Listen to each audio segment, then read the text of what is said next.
Bu. Jadi tidak ada apa ini namanya telat tidaknya kan kita menerima email. Mungkin nanti kalau program langsung ya kayak wawancara G2G atau SGU itu ya itu kesan pertama itu jangan sampai telat, karena kalau sudah telat itu bisa ujung-ujungnya akhirnya apa ini aplikasi kita meskipun bagus kadang jadi nilai minus gitu ininya.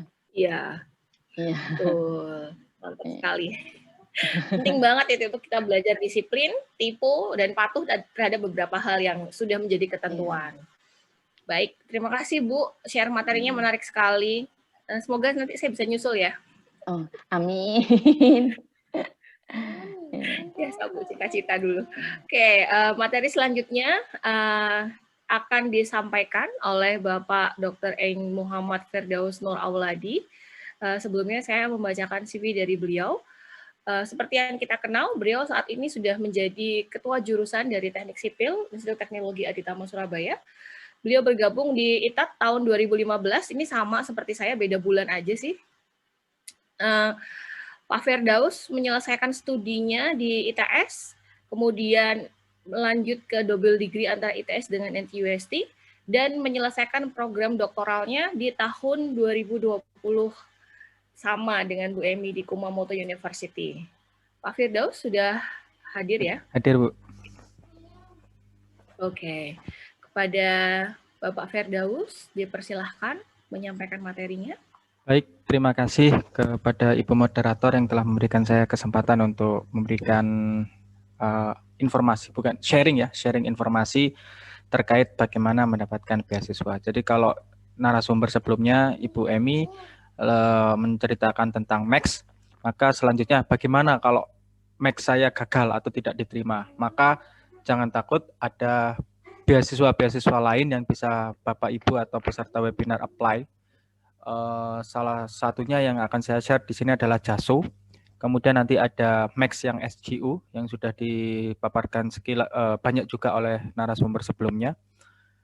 Dan beberapa mungkin nanti beberapa beasiswa lain. Jadi tidak usah khawatir ketika Bapak Ibu apply dan tidak mendapatkan beasiswa, itu banyak jalan menuju Roma. Jadi ketika sedikit saya sharing dulu, sebelum saya mendapatkan beasiswa yang dari pemerintah Jepang, saya juga sudah apply beberapa beasiswa dari dalam, mulai LPDP, zaman dulu juga ada beasiswa khusus dosen, Budi LN. Tapi semuanya juga gagal, malah jatuhnya malah negara lain yang memberikan saya kesempatan untuk sekolah. Negara sendiri belum memberikan saya kesempatan. Oke, saya izin share materi saya.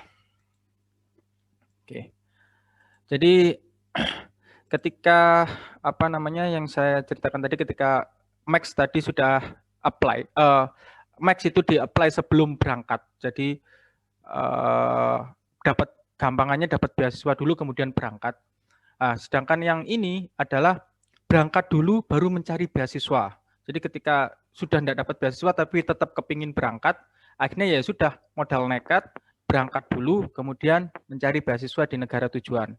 Kebetulan case ini adalah case Jepang ya. Tetapi saya rasa di semua negara-negara lain juga akan sama case-nya, bisa dilakukan situ. Karena kesempatan beasiswa di negara-negara maju seperti Jepang, Amerika, Eropa itu sangat banyak sekali, jadi tidak usah khawatir. Kemudian ini adalah personal experience saya, jadi pengalaman saya lebih ke sharing informasi ya, sharing pengalaman pribadi saya, dan fokus kampus pengalaman saya adalah Kumamoto University atau yang di Jepang ini. Kemudian yang saya share di sini nantinya satu tentang biaya perkuliahan dan biaya hidup, kemudian tuition atau SPP ya, kalau di bahasa Indonesia kan SPP. Kemudian apa saja beasiswa yang untuk orang-orang yang berangkat tanpa beasiswa. Jadi berangkat tanpa beasiswa kemudian mencari beasiswa, itu ada beasiswa apa saja. Di sini saya akan share beberapa, yaitu JASO, KDS, Max yang SGU. Oke. Jadi ketika kita ingin sekolah lanjut, baik itu dari S1 ke S2 atau S2 ke S3, pertama kita apply beasiswa, kemudian jika tidak mendapatkan, kita sudah dapat kampusnya tapi tidak dapat beasiswa, pilihannya ada dua. lanjut atau tidak. Lanjut berarti menunda, kemudian berangkat mencari beasiswa lagi sampai dapat baru berangkat, atau ini yang berbeda, modal nekat. Arek-arek Surabaya biasanya bonek ya, bondo nekat, jadi modal nekat berangkat dulu, kemudian sampai di negara tujuan baru mencari beasiswa. Nah, untuk modal, tapi nekat ya tidak berarti nekat tidak membawa apa-apa, tapi kita tetap harus membawa bekal, yaitu kita harus siap informasi yang sebanyak-banyaknya. Yang kedua adalah siap secara finansial, karena ketika kita memutuskan berangkat tanpa beasiswa, berarti kita harus siap finansial sampai kita mendapatkan beasiswa, dan itu harus kita perhitungkan dengan matang. Kemudian untuk biaya perkuliahan ya, ini adalah umum, biaya perkuliahan umum di Jepang. Jadi standar di Jepang biaya perkuliahan itu sama setiap universitas, tidak tergantung nama universitasnya, tapi semuanya sama. Jadi untuk biaya masuk untuk S1 itu 17.000 yen.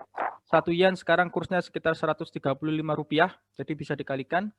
Kemudian ada research student. Jadi research student itu kalau di luar negeri mengenal ada istilah research student, jadi sekolah yang berbasis riset. Kalau di Indonesia juga mulai dikenal, jadi kalau Bapak Ibu pernah mendengar di ITS ada S3 by riset, itu sama. Jadi mereka sekolah S3 tetapi khusus untuk riset. Jadi tidak mengambil mata kuliah yang cukup banyak. Jadi mereka khusus riset, lulus ketika mereka berhasil publish. Seperti itu. Temanya sudah ditentukan ketika Anda, Bapak Ibu atau peserta webinar menulis proposal itu. Jadi sudah jelas. Kemudian admission fee-nya atau biaya pendaftarannya itu kemudian SPP-nya itu per tahun 535.000 yen dan seterusnya. Ini biaya masuk ya, admission fees-nya itu. Kemudian untuk biaya hidup ya, karena berangkat mandiri artinya tidak menggunakan beasiswa, maka yang dibutuhkan ada tentu tempat tinggal atau apartemen, kemudian akomodasi dalam artian listrik, air, gas, ya sama seperti kita di sini. Kemudian asuransi, kalau di Kumamoto atau di Jepang itu wajib setiap individu punya asuransi. Kemudian yang terakhir adalah sandang pangan. Besarnya rata-rata apartemen itu 20.000 sampai 30.000 yen untuk di Kumamoto. Kalau Bapak Ibu menyamar atau apply di Tokyo mungkin berbeda lagi. Sepengetahuan saya itu bisa sampai 2 kali lipat. Jadi Kumamoto itu kalau saya gambarkan di Indonesia itu Makassar begitu ya. Jadi Indonesia bagian ujung atau Jepang bagian ujung begitu. Kalau Tokyo itu bisa saya gambarkan seperti Jakarta. Jadi bisa Bapak Ibu lihat juga biaya hidup di kota Makassar dan di Jakarta jelas berbeda. Kemudian listrik, air, gas tergantung pemakaian Bapak Ibu. Kalau jarang mandi mungkin ya bisa hemat ya. Kemudian asuransi ya itu standar. Semua satu provinsi, satu negara sama. Sandang pangan juga ini estimasi saya, biaya pengeluaran saya kira-kira per bulan seperti ini. Untuk single ya ini. Untuk berkeluarga mungkin ya mungkin bisa dikalikan sesuai dengan kebutuhan keluarganya seperti apa. Kemudian ketika Bapak Ibu, apakah ada cara supaya saya tidak membayar SPP? Karena tadi ketika kita melihat biaya SPP-nya kok besar sekali, ya jawabannya ada cara. Caranya adalah mengajukan keringanan SPP. Di ITAS juga, mahasiswa ITAS juga kalau kesulitan membayar juga bisa mengajukan keringanan SPP ya. Sama di kampus-kampus Jepang juga Bapak Ibu bisa mengajukan keringanan SPP. Persyaratannya apa? Persyaratannya standar, Bapak Ibu mengisi form dan lain sebagainya. Formnya ya isinya nama, jurusan dan lain sebagainya. Kemudian alasan mengapa Bapak Ibu apply keringanan itu. Kemudian biaya hidup sebulan itu berapa? Ya standar lah formulanya, nanti semua ada, sudah tinggal ngisi saja, tidak perlu Bapak Ibu memikir seperti apa. Yang paling penting mungkin alasan yang masuk akal kenapa Bapak Ibu apply keringanan. Kemudian kalau misalnya keringanan tidak dapat juga, maka jawabannya adalah mencari beasiswa yang untuk mahasiswa yang biaya sendiri atau private funded. Banyak beasiswa yang bisa di-apply ya. Yang pertama adalah ada JASO. JASO itu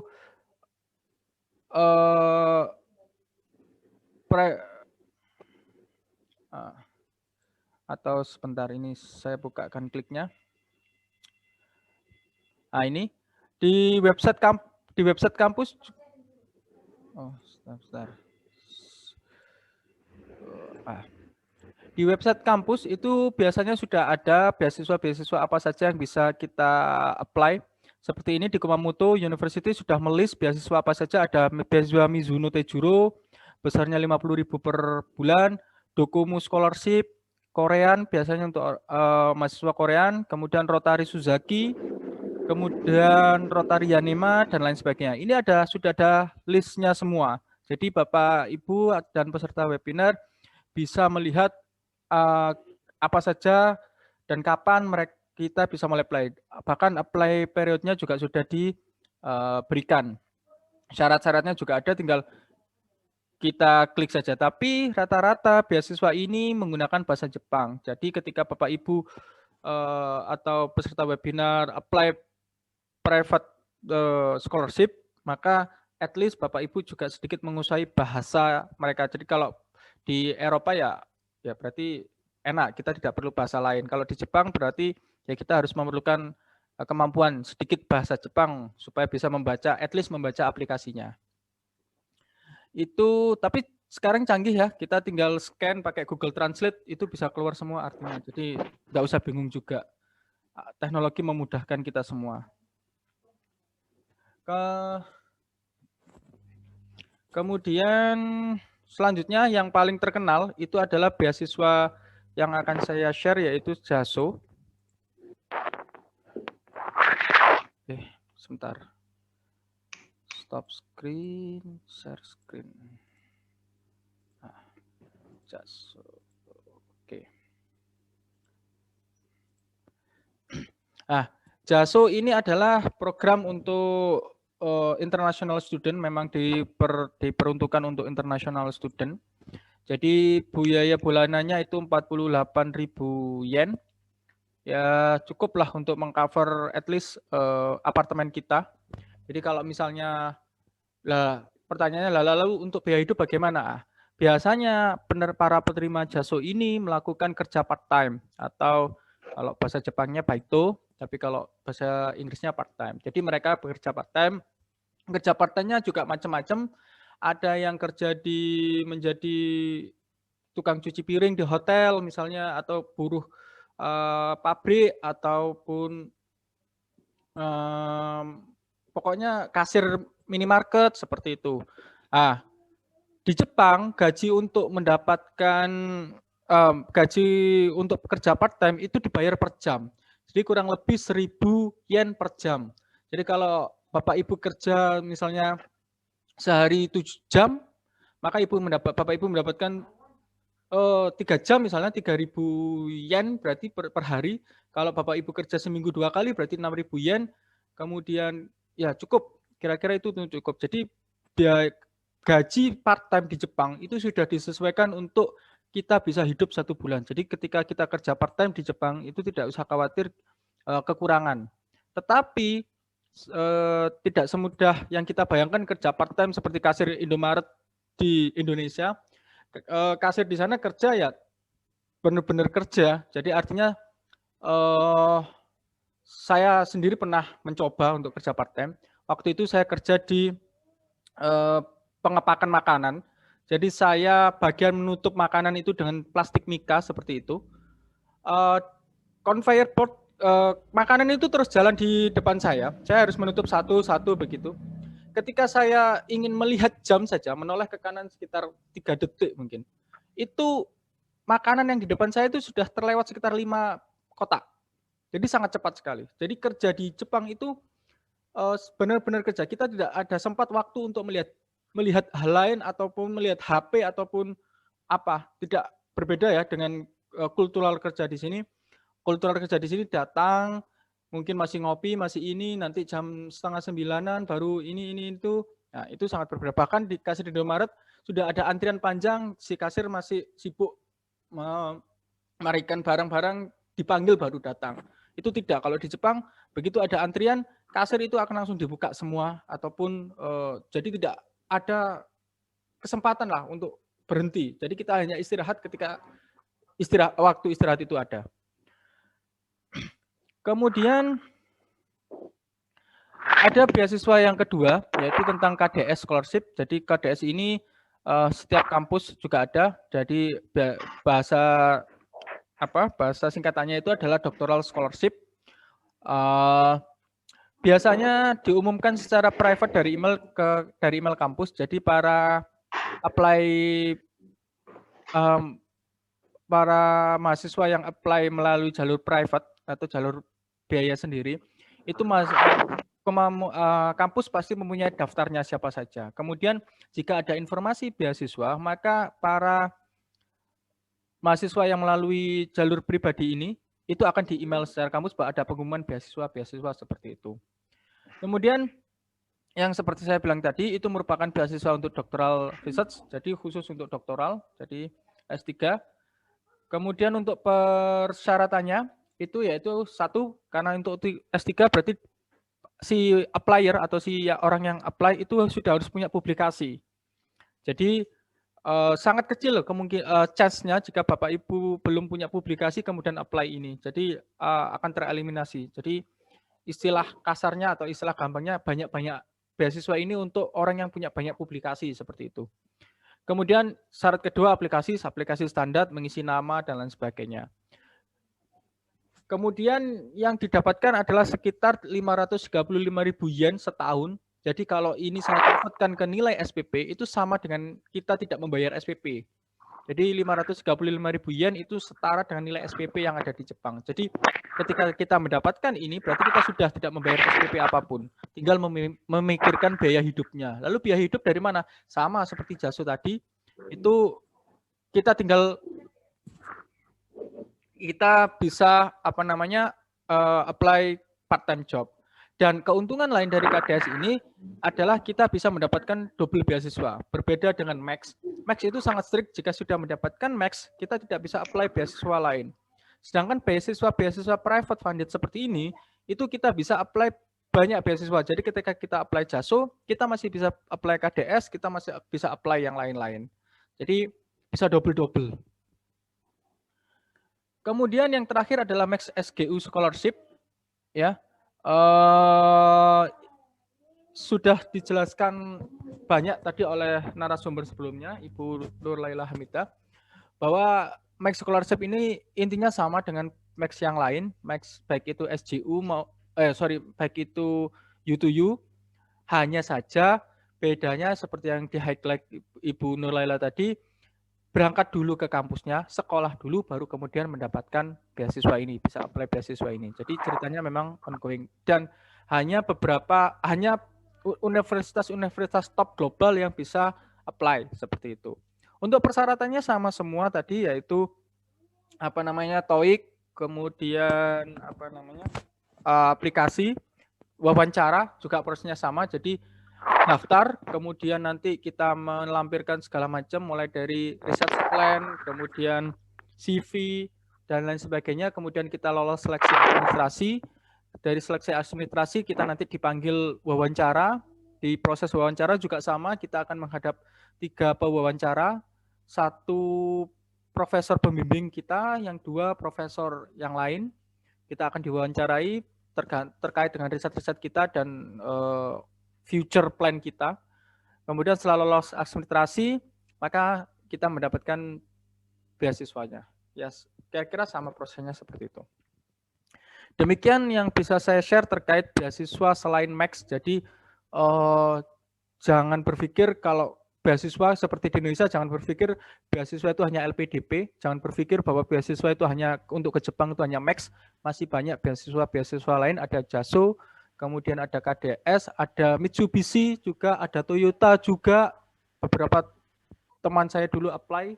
Kemudian ada yang untuk double degree itu biasanya NSK, itu banyak. Jadi tinggal dicek saja di website tadi, di website kampus sudah melis semua apa saja beasiswa-beasiswa yang bisa kita apply. Di Indonesia pun juga begitu, jangan berpikir hanya ada LPDP, ada Jarum beasiswa, ada BCA beasiswa, ada BRI, beasiswa BRI juga ada banyak sekali. Jadi banyak kesempatan-kesempatan, jangan cari informasi sebanyak-banyaknya, jangan mengkotak-kotakkan bahwa beasiswa itu hanya satu jalan, banyak jalan menuju Jepang. Oke, baik, itu Bu materi yang bisa saya sampaikan. Terima kasih banyak. Baik, terima kasih Pak. Tadi saya pikir banyak jalan menuju Roma, ternyata banyak jalan menuju Jepang ya. Beda Bu, saya belum pernah ke Roma soalnya. Oh ya, nanti kita sama-sama ke Roma ya, semuanya Amin, saingan ke Roma. Baik, terima kasih materinya dari Ibu dan Bapak. Ini sebenarnya tadi Pak Firdaus kelebihan 5 menit ya waktunya ya. Iya Bu, mohon maaf kalau begitu. Oh ya, tidak apa-apa. Ini saya cuma memberitahu bahwa Bapak kelebihan 5 menit. Jadi sesi selanjutnya ini adalah sesi pertanyaan dan jawaban dari peserta ke narasumber. Tapi saya lihat tadi di sini pertanyaannya masih sepi nih Pak. Tapi gimana ya? Ini kalau misalkan di sini kan saya lihat pesertanya ada dari ITATS jurusan Teknik Sipil sendiri yang berhasil studi lanjut. Seperti ada Mbak Diah Wahyu Untari, ini mungkin bisa berbagi sedikit, mungkin nanti. Mbak Diah ada, Mbak Diah? Ada, Bu. Ada, jadi memberi semangat kepada teman-teman, rekan-rekan se-ITATS, jadi jurusan Teknik Sipil ITATS ini ada beberapa yang berhasil melanjutkan studi lanjutnya, seperti ada Lili, ada Bu Dewi Kusuma juga ada, terus ini Mbak Diah juga, Aisyah ya, kalau nggak salah, juga melanjutkan studinya di Taiwan, apa itu, CYCU ya? Benar ya? Iya. Benar, Bu. Oke, baiklah. Tapi ini ada yang tanya sih sebenarnya. 1. 2. Bentar. 1. Jadi gini, pertanyaannya mungkin ke Bu Nur Laila nih. Jadi selamat pagi Bu, saya ingin bertanya tentang beasiswa Max. Perlu melampirkan recommendation letter dari beberapa pihak, contohnya dosen, orang tua, dan pihak organisasi luar, dan juga, ini pertanyaannya agak bingung nih, saya baca kalimatnya. Dan juga, apakah studi plan itu sama dengan personal statement? Bagaimana cara membuat studi plan yang menarik? Karena saat saya apply beasiswa Mitsui Busan, saya diwajibkan melampirkan recommendation letter, studi plan, dan personal statement. Terima kasih banyak Bu atas materinya. Mungkin bisa dijawab oleh Bu Nur Laila Hamidah. Iya, saya coba jawab ya Bu ya. Terima kasih pertanyaannya Mbak Arum. Jadi itu seperti yang saya jelaskan tadi ada persyaratan utama. Jadi persyaratan utama itu yang tadi ada ini ya, termasuk salah satunya itu adalah studi plan. Nah, studi plan itu apakah sama dengan ini, sama dengan statement apa ini, personal statement, beda. Jadi personal statement itu menjelaskan gini, kita tertarik terhadap bidang ini, apply di program ini karena kita memiliki background bidang yang seperti ini. Terus kita personal statement itu juga kita bisa menjelaskan kekuatan kita. Misal kita memiliki beberapa research achievement atau academic achievement itu kita bisa tuliskan di personal statement. Sedangkan di studi plan itu langsung fokus ke riset. Jadi kalau yang di Max itu ada yang namanya field of study. Field of study itu kita menjelaskan riset kita sebelumnya. Misal kalau kita mau daftar master ya, kita harus menjelaskan secara gamblang dan singkat padat jelas gitu. Kalau bisa juga tersistematis, itu menjelaskan mengenai TA yang sebelum, tugas akhir atau skripsi yang sudah ditulis. Dan ini lanjut ke ini research plan ya. Jadi studi plan ada field of study sama research plan. Research plan itu baru future research-nya. Jadi nanti kita itu kalau mau ambil master misal itu mau bidang ini, mau riset tentang ini, ya itu harus berkesinambungan antara yang sebelum dan sesudahnya. Itu caranya, itu sekalian menjawab ya bagaimana cara membuat studi plan yang menarik. Jadi kalau bisa menyambung. Kemudian yang kedua itu kalau menurut saya itu ini ya, studi plan yang penting saat korespondensi pertama. Jadi kalau korespondensi pertama profesor sudah tertarik, nanti kita akan digiring atau dibimbing ketika kita menulis berkas itu tadi. Menulis berkas nanti bisa dibimbing oleh calon profesor kita. Nanti itu bidangnya sekiranya itu ada ini, maka yang paling bagus sekarang risetnya itu adalah tentang ini. Itu biasanya dibimbing. Jadi kita bisa menuliskan research plan yang sesuai dengan bidang yang akan kita tuju. Jadi korespondensi pertama yang penting dengan profesor.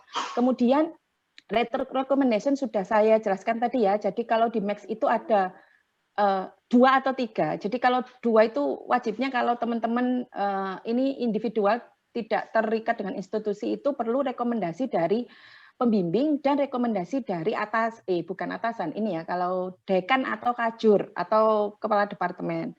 Sedangkan kalau kita bekerja atau terikat dengan institusi, kita juga perlu melampirkan rekomendasi dari atasan. Jadi seperti itu tadi, ada 3 rekomendasi kalau terkait institusi. Itu Bu, jawaban saya. Apakah bisa diterima? Baik. Mbak Arum, bagaimana?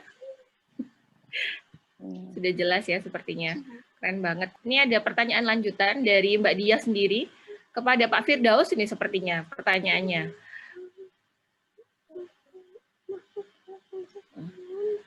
Oke. Iya. Oke, jadi pertanyaan pertama dari Mbak Dia ini, apakah masing-masing kampus di Jepang tidak menyediakan asrama gratis atau ada asrama tapi biaya lebih mahal ketimbang apartemen? Pertanyaan kedua, lalu untuk masalah part-time di Jepang, apakah ada syarat-syarat dokumen tertentu atau bahasa, mengingat ketika awal datang ke Jepang masih belum fasih berbahasa Jepang? Terima kasih. Baik, terima kasih. Pertanyaan pertama, apakah masing-masing kampus di Jepang menyediakan asrama gratis? Jawabannya tidak. Jadi asrama di Jepang itu pihak kampus kecuali untuk kosen ya atau D3 itu mereka menyediakan, tetapi untuk S1 ke atas itu tidak. Jadi pihak kampus itu menyediakan asrama tetapi berbayar. Apakah lebih mahal ketimbang apartemen? Jawabannya jauh lebih murah dari apartemen, dan lebih bagus dan fasilitasnya lebih komplit. Tetapi ketika kita memasukkan apply di apartemen di Jepang atau asrama di Jepang itu ada batas waktunya. Jadi kita tidak boleh lebih dari 6 bulan. Setelah 6 bulan kita harus keluar dari asrama tersebut dan mencari apartemen di luar. Itu kebijakan yang di Jepang. Memang sedikit berbeda dengan pengalaman saya di Taiwan. Kalau di Taiwan itu disediakan gratis dari pihak kampus. Bayar, tapi kita boleh menempati asrama tersebut sampai lulus begitu. Tapi kalau di Jepang hanya sampai 6 bulan. Ya, ini tergantung dari kebijakan masing-masing negara. Mungkin karena lahan di Jepang itu sangat sempit dan mahal dan banyak orang yang ingin masuk sehingga kita sangat terbatas. Kemudian untuk pertanyaan kedua, masalah part-time di Jepang, apakah ada syarat-syarat dokumen tertentu atau bahasa? Mengingat kita akan datang ke Jepang, masih belum fasih berbahasa Jepang. Untuk part-time syaratnya ada. Kita harus apply ke imigrasi. Nanti di imigrasi kita untuk student biasanya hanya diberi kesempatan part-time 28 jam per minggu. Jika lebih dari itu kita melanggar undang-undang keimigrasian dan kita kena denda dan bisa dideportasi. Untuk bahasa, karena part-time yang tergantung, jadi part-time itu tetap ada level-levelnya. Untuk pekerjaan yang kasar, seperti cuci piring, kemudian buruh, itu tidak perlu memerlukan skill bahasa yang tinggi, cukup daily conversation, saya kira cukup. Sedangkan untuk level-level yang semi tinggi, misalnya pekerja part-time kantoran atau pekerja kantoran, itu dibutuhkan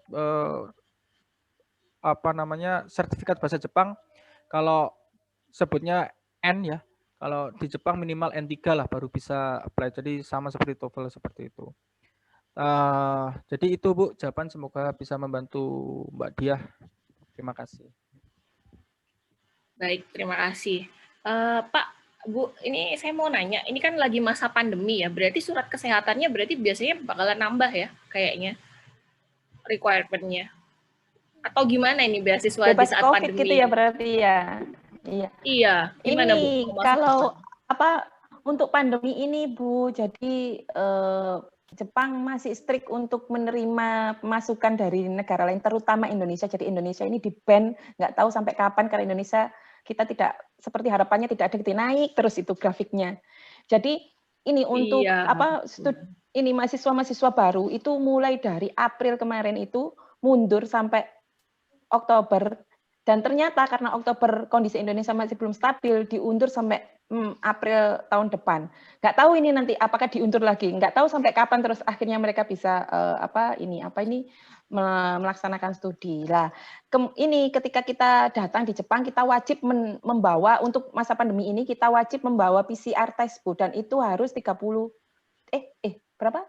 hari atau 72 jam setelah kita tes itu diberikan ketika tiba di Jepang. Jadi itu wajib, dan untuk kasusnya yang student ini, visa student itu setelah tiba di Jepang harus karantina mandiri selama 14 hari, dan itu semua ditanggung pribadi, Bu. Jadi kalau tiba di Tokyo untuk pertama kali berarti harus karantina di Tokyo, menghabiskan mungkin kita bisa menyewa penginapan atau hotel gitu ya, itu semua ditanggung sendiri di Jepang kalau dalam masa pandemi ini. Ya, baik. Terima kasih Bu. Karena memang kan mau umroh aja kemarin kita juga sudah diperbolehkan, terus nggak dibolehkan lagi. Apalagi ini Indonesia yang agak ini ya. Indonesia corona itu mitos. Jadi makanya ya itulah jadi pandemi ini ya, semoga segera ini ya ada kejelasan gimana ini orang Indonesia. Tapi sebenarnya kalau di luar dari masa pandemi untuk beasiswa SGU itu boleh ibaratnya boleh diulang berapa kali Bu? Sampai selesai masa kuliah di sana atau ada batasannya sih sebenarnya? Oh, ini saya yang jawab atau Pak Firdaus yang jawab ya ini ya? Karena yang boleh semua. Karena pelaku utamanya beliau. Loh, malah di-mute. Oke, saya jawab saja kalau gitu. Jadi kalau ini seharusnya Pak Firdaus Bu, karena yang apply beliau Bu, bukan saya. Oh gitu. Diwakili tidak apa-apa, diwakili.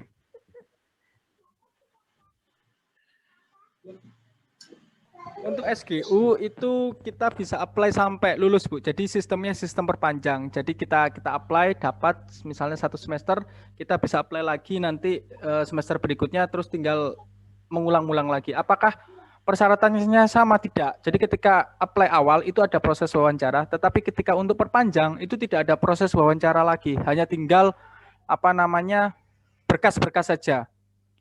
Seperti itu. Jadi lebih mudah. Oke, baik, terima kasih. Pak, ini ada pertanyaan lanjutan dari Pak Fahmi, boleh saya bacakan ya? Monggo Bu, silakan. Jadi ini Pak Fahmi tadi katanya terlambat join, jadi beliau ingin menanyakan tentang LOE. Jadi beliau ingin bertanya bagaimana sih tips dan triknya untuk mendapatkan LOE. Kalau misalkan kita sudah punya LOE, tapi beasiswanya tidak dapat, apakah kita boleh melanjutkan atau tetap kuliah tanpa beasiswa? Monggo kepada Ibu atau Bapak menjawab. Bu Emi ini ahlinya ini sepertinya. Apa itulah? Ini bukannya sesuai dengan Pak Firdaus ya? Oke. Untuk LOE mendapatkan LOE, baik. Tips and trick untuk mendapatkan LOE yang pertama kesesuaian research dengan profesor. Jadi korespondensi dengan profesor yang kita tuju itu adalah poin penting atau langkah awal yang paling penting. Kesesuaian research, kemudian komunikasi yang baik, itu akan menimbulkan kesan yang baik pula kepada profesor, sehingga profesor mau menerima kita.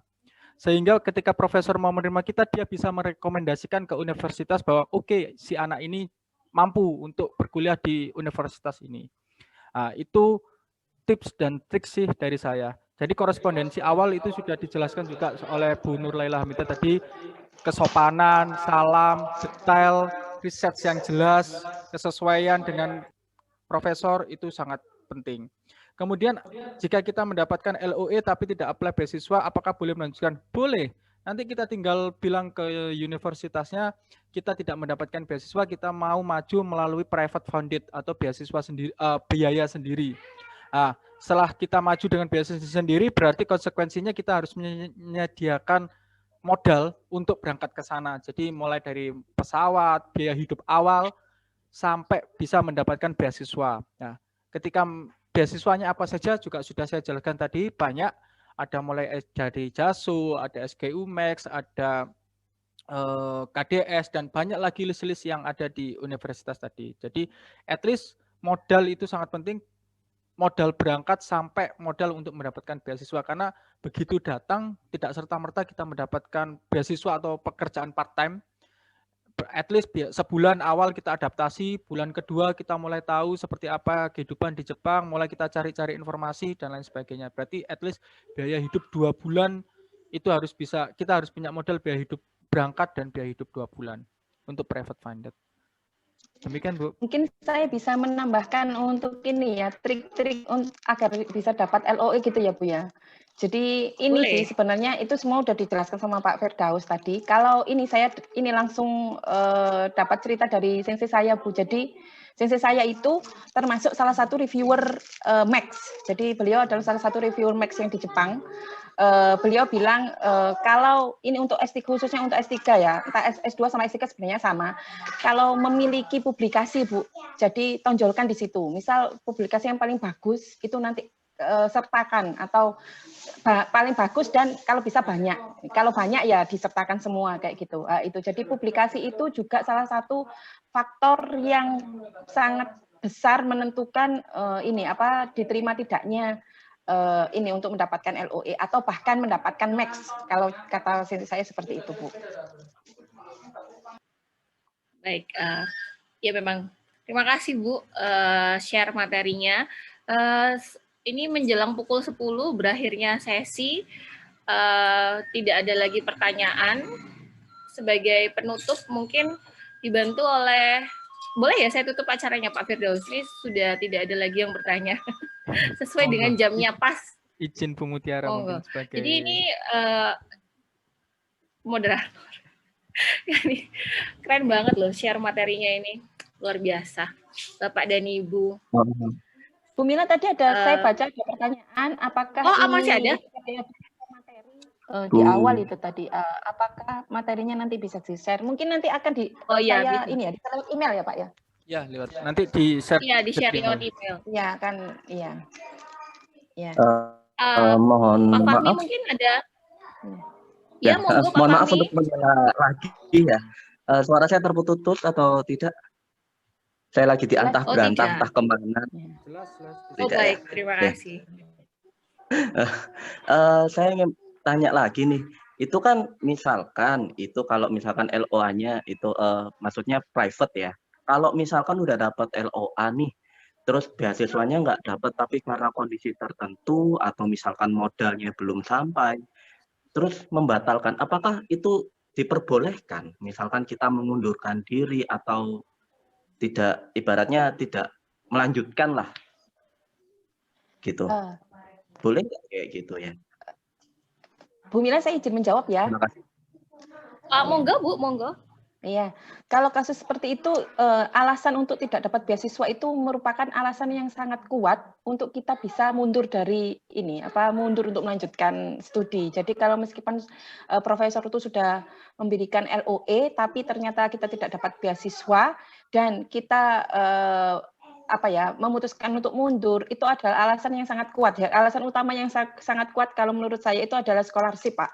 Jadi kalau memang tidak dapat beasiswa, insya Allah semua profesor akan memaklumi karena kita akan belajar di negara orang dan membutuhkan biaya yang sangat besar gitu. Kalau tidak ada biaya, itu mungkin akan menjadi kendala yang besar untuk kelancaran studi nanti. Jadi profesor itu pasti akan memahami dan memaklumi jika alasannya adalah tidak mendapatkan beasiswa. Kecuali kalau udah dapat beasiswa mundur itu mungkin yang akan jadi blacklist nanti di selanjutnya. Jadi kalau kita memiliki dari sama-sama institusinya, mungkin dari ITATS gitu ya, sama-sama dari ITATS, sebelumnya dia sudah keterima beasiswa tapi dia mundur, maka aplikan selanjutnya itu yang akan di blacklist, biasanya seperti itu.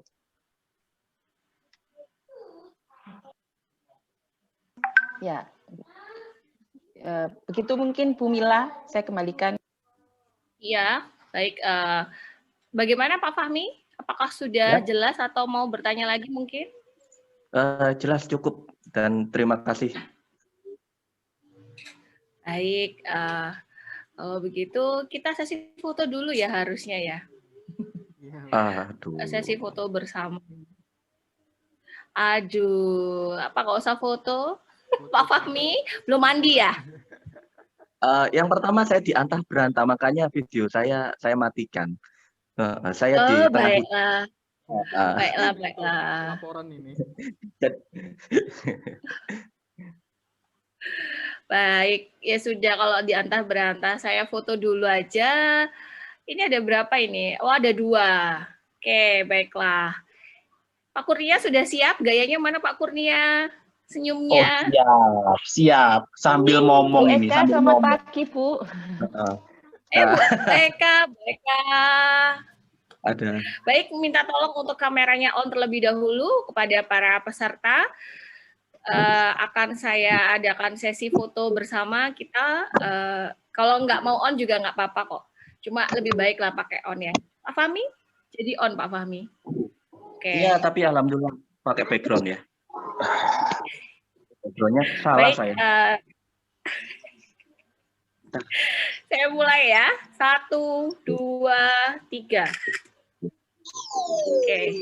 Slide kedua. Nah, slide kedua ini banyak yang kameranya belum on. Ada Dwiki. Apa kabar Dwiki? Oke. Baik, saya mulai ya. 1, 2, 3. Baik. Terima kasih. Fotonya sudah. Sebagai penutup pamungkas nih, sambutan penutup dari Ibu Sekretaris Jurusan, Ibu Mutiara Firdausi. Oke, terima kasih Bu Mila. Jangan sambutan terakhir toh. Oh saya, maaf. Iya. Tadi salah ngomong. Kata-kata terakhir sambutan kami terakhir dong. sesi ini. Berharap webinar ini bisa berlanjut terus loh setiap bulan ya Pak Firdaus ya. Iya, betul. Oh, jurusan sipil sebulan sekali harus ada webinar ini ya. Siap. Bu Mila jadi moderator abadi ya. Gantikan. Oke. Saya juga ingin menyarankan moderatornya 2 biar ada duet sama Pak Tony ya. Nanti jadi Oh ya, bisa. Ya. Kalau diduetkan Kalau di rumah diganggu anak saya. Kalau di rumah diganggu anak, ibunya kerja saya. Oke, ya. Terima kasih Bu Mila. Acara alhamdulillah berjalan dengan lancar. Semoga banyak memberikan manfaat dan ilmu. Dan semoga juga banyak para peserta yang hari ini hadir bisa nyantol juga ya, dapat beasiswa ke Jepang. Terutama ibu-ibu dan bapak-bapak dosen ini ya. Oke. Ya, terima kasih khususnya ke Bu Emi sama Pak Firdaus ya yang sudah bersedia untuk menjadi narasumber. Ya, terima kasih Bu Mila. Wassalamualaikum warahmatullahi wabarakatuh. Waalaikumsalam warahmatullahi wabarakatuh. Jadi sekian webinar kedua di bulan Desember dari jurusan Teknik Sipil tentang Max Scholarship. Saya tutup webinar hari ini. Terima kasih. Selamat pagi. Assalamualaikum warahmatullahi wabarakatuh. Waalaikumsalam warahmatullahi wabarakatuh. Waalaikumsalam warahmatullahi wabarakatuh.